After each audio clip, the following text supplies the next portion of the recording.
going on, guys? Gary here with the Rasp Group, back with another video. Today, taking a look at my helmet setup. So, before you guys get real hot and bothered and triggered by the amount of patches that I have on here, I'm going to be 100% honest.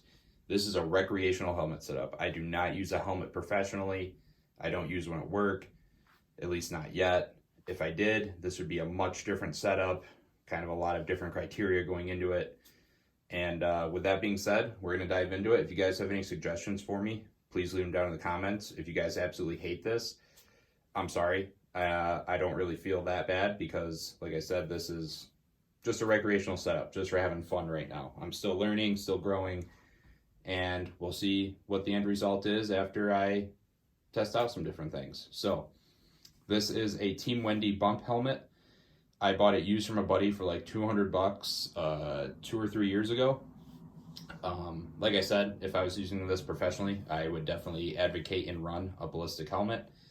Being that it's a recreational setup, I am completely okay with it being a bump helmet. Bump helmet essentially just exists for you to hold your stuff, right? Your ear pro, your night vision, your signaling devices, whatever. So it's a bump helmet. Nothing too crazy. Bought it used. Got the helmet covers from Team Wendy as well. Nothing crazy there. I want to say it was like 50, 60 bucks, somewhere in there. Then on top of the helmet cover, I'm running the TNVC Ink Mohawk. I didn't really know why I wanted a Mohawk. I had a lot of people telling me I should get one. It turns out it actually has a lot of functionality. For primary for me, cable management. I like lacing up my cables. This is the down lead to my Auto Engineering noise barrier contact, or not contacts, but com capable headset. I also use the pocket of the Mohawk for my battery storage. I keep quite a few AA batteries in there for my night vision, my PVS 14, along with a couple of counterweights. So I actually don't have any AA's in there right now. I've kind of used them all up, but I'll show you. Battery sleeve. Counterweight. I use 2 counterweights, and usually that battery sleeve is full. It balances out the PVS 14 pretty nicely. I do keep a disposable chem light here on the bottom. If my primary signaling and marking devices fail, I can activate this real quick, and if those aren't failing, but I need to mark a room, entrance, exit, just like what I do with my reusable chem lights. I had one of those in here, but it kept slipping out, so I opted for one of these. I will extract this, use it, we're good to go. So, marking, I'm using an S&S Precision Mantis strobe and 2 S&S Precision V-lights. They work very well. I did kill the battery in this, but it's probably not the Mantis strobe's fault. I did take the battery out of something else and threw it in this because I was out of CR123s and I was excited to use this. So definitely not on the Mantis strobe. I don't know really what the full battery life is that I can expect out of it. It's probably quite a bit though, seeing as how I use, as much as I use the helmet. The V-lights are pretty simple though. It's one button. Okay, turn it on, press it again, strobing function, press it again, and it's off. And I have one on either side, that way if you're offset to me, ideally you should see one of the two. I mentioned my helmet-mounted hearing protection. I am using the Auto Engineering noise barrier comms headset. I believe that's the name. You guys can correct me if I'm wrong. Really like it. I like that you can pop the cups off of the helmet mount right here and throw them back onto the headband. I really like that you can switch the boom mic from one side to the other. Easy adjustment on the on the volume for your hearing amplification. Hearing amplification is good. It gives you a little bit of directionality.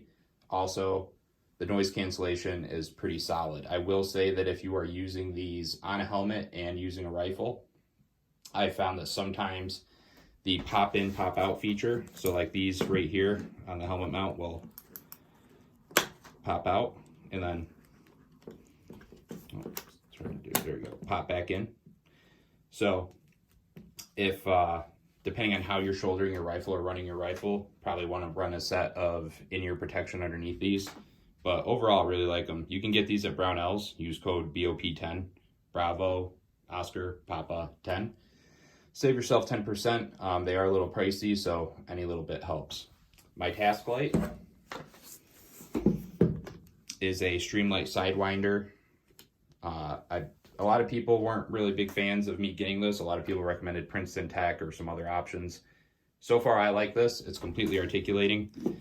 Down, up, all around. The modes lock in. Just like that.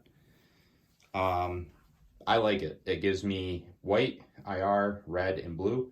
And then I also bought an additional mount, like what you see right here, for this side in the event I want to switch sides. The mount is a Wilcox G24. Came highly recommended from everybody I talked to that already had night vision. And after running it, it's for good reason. It's super articulating. The adjustment up and down and the proximity to your eye is awesome. I do like the quick disconnect feature. I like the breakaway feature. I did notice that, I don't know if it's just my helmet, maybe it's other people's, but this is the inside the helmet shroud. The mount is a tad bit wiggly. So all I did was get this bungee kit from Team Wendy, hooked it here, and it seems to have alleviated that pretty well. And I also like that the Wilcox, when you fold your night vision up, it's not as pronounced, like over the top of the helmet, like it would be with a traditional Rhino mount or something like that. I really think that's it. I mean, I talked about the Team Wendy. Like I said, I really like it. I really like the adjustment system here with the BOA. That gives you some pretty good security and lockup to your dome. I will say that I'm excited to keep building out different helmet setups and learning and kind of seeing where the journey takes me the longer I do this. But I know everybody's always asked about the patches, so I'll give you a quick rundown.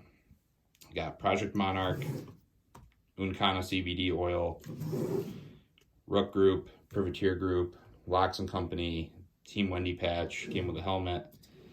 And I want to say this was a dude that was doing some really cool stuff on Instagram for a while. I can't remember the name for the life of me, though. So sorry about that one. I don't even know if he's still doing it. But yeah, that's my helmet setup, guys. So like I said before, any comments, questions, throw them down below. Like, comment, share, and subscribe. That really helps us out a lot. I used to think it was a joke, but it's not. Check us out on Instagram at _RASGroup. Check out the website, rasgrouptraining.com. Until next time, guys, thanks for stopping by. You guys stay safe, stay trained, stay rad.